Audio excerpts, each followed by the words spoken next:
अब हम जी अब्दुल अजीज़ साहब के पास खड़े हैं जी, ये नर्सरी के ऑनर हैं और हम इनसे पूछेंगे जी पौधों के हवाले से।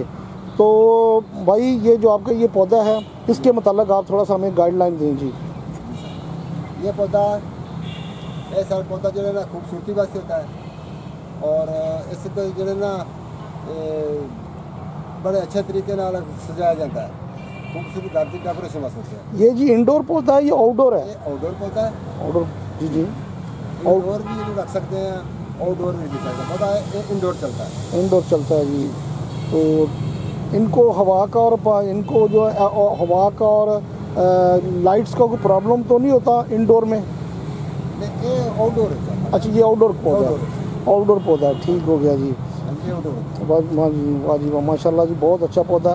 तो आप थोड़ा सा मुझे आप गाइड करेंगे, ये जो सामने पौधा लगा हुआ जी बहुत प्यारा पौधा है जी।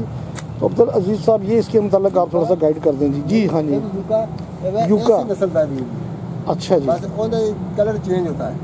अच्छा जी, इसका और कलर, इसकी जो जी नस्ल एक जैसी है लेकिन वो भाई कह रहे हैं कि उनका कलर डिफरेंट है, इसका कलर डिफरेंट है, इन डिफरेंट कलर्स के अंदर ये पौधा है जी। तो बहुत अच्छा जी, भाई से मिलके जी बहुत अच्छा लगा जी। तो थैंक यू वेरी मच।